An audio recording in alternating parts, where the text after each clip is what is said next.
Are the president's kids more important than yours? Then why is he skeptical about putting armed security in our schools when his kids are protected by armed guards at their school? To talk about the president's children or any public officer's children, I think is reprehensible. I started getting a lot of letters from kids. I've been watching the Children as Human Shields show that is now going on at the White House. It's stunning. The gun debate already hot and heavy this week before the second term even begins. Let's talk about that right now on our roundtable. I'm joined by George Will, as always, Cokie Roberts, Rick Santorum, former Republican presidential candidate and senator, now the head of Patriot Voices, former Michigan Governor Jennifer Granholm. Thanks for joining us, and Matthew Dowd. And George, we do have so much to get to today, but let's begin with this debate that has been joined that wasn't even on the agenda a couple of months ago. The president saying he's going to do everything he can to pass these gun proposals, but even David Plouffe signaling they're pretty realistic about what they can achieve.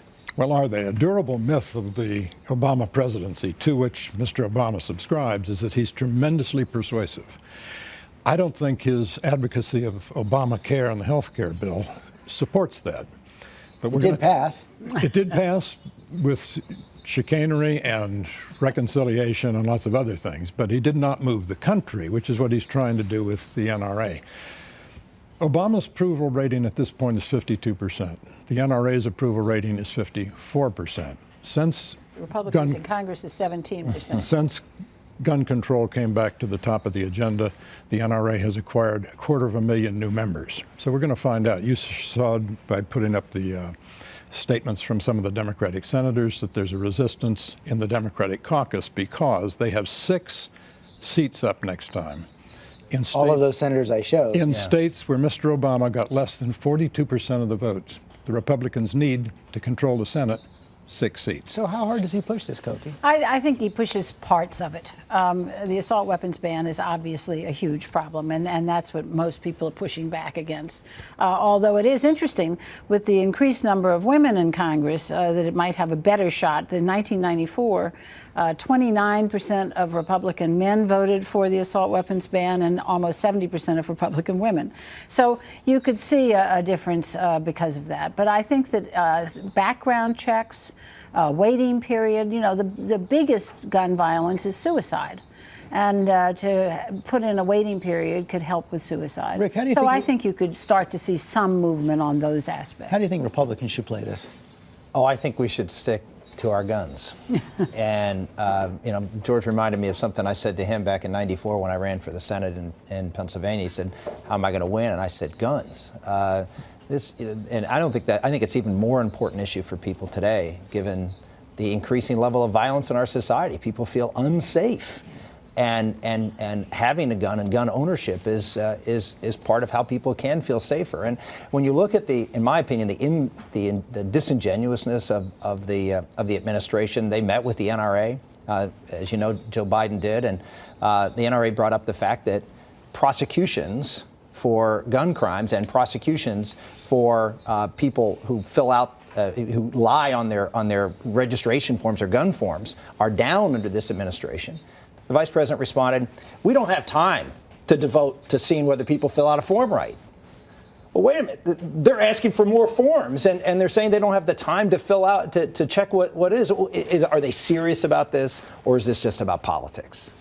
Well, first of all, let's be clear about why there has been fewer enforcements. I mean, the head of the ATF has been failed. There's been a failure to confirm because the NRA has been objecting. The NRA has objected to reasonable, pragmatic solutions, and that's what this is all about. This is not about taking people's guns away. It's about a narrow set of proposals that will enable us to help enforce the existing gun laws, the ban on assault weapons, and a ban on high-capacity magazines, and even a ban on armor-piercing bullets are overwhelmingly supported by the citizenry. 50% of men, 59% of women support an assault weapons ban. Same number for a ban on high-capacity magazines. I think the president views this. He sees himself as the protector-in-chief.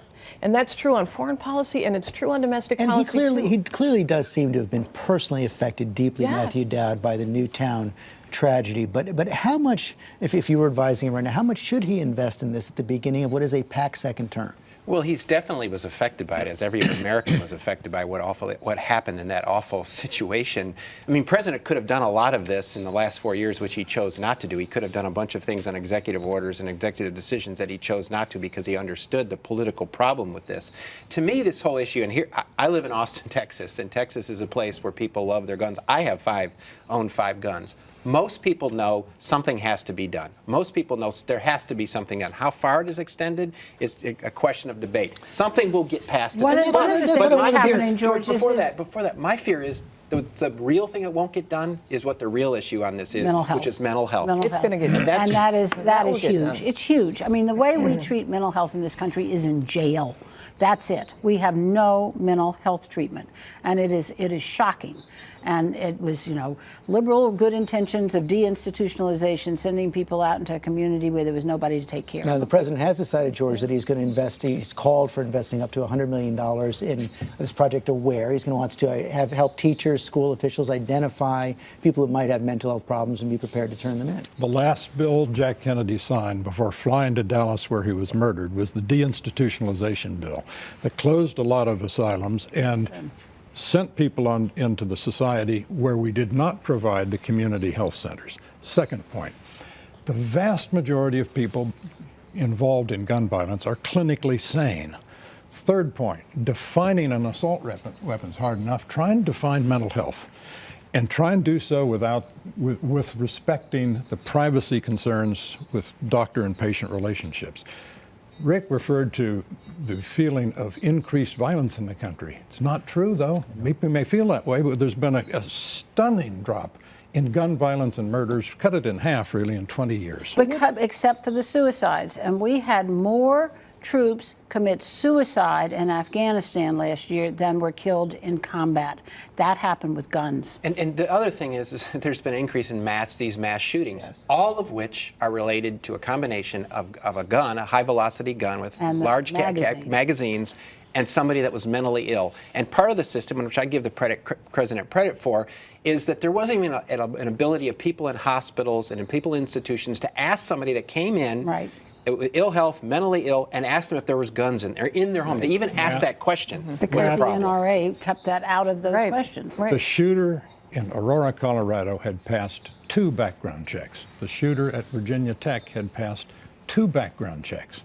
So the idea that there's a panacea out there is just mistaken. Not a panacea, but what about the president's argument that if it can stop even one of these horrific shooters, it's worth a try? Well, how many people are you're going to deny guns who are going to protect themselves? I mean, there are more people who protect themselves and stop violence having happened to them with the ownership of a gun than it is people who commit crimes with the gun. So this idea that the problem is gun control. Why have a magazine that can riddle a 6-year-old into shreds? Here's what I would say about that. 50 years ago, you could go on a catalog and buy a gun. There were no restrictions on gun ownership. There were no restrictions on magazines. There were no restrictions on anything. And we had a lot less violence in society than we do today. The idea of pointing to the gun instead of pointing to society and to put not one thing the president did dealt with Hollywood and gun violence and video games and all of the glorification of violence. Armor-piercing bullets. Why do we need to protect Hollywood putting films in front of us to glorify? I'm asking you specifically. I'm You're deflecting. You are too. Why not armor-piercing bullets? Why do you need that? Because we're talking about a particular type of bullet that is and can be available. Do you don't wear armor? Why do you need an armor-piercing bullet? But criminals could. And having the ability to defend yourself is something that is a right in our country. That's going to have to be the last word right now. We have to take a quick break. Lots more Roundtable ahead.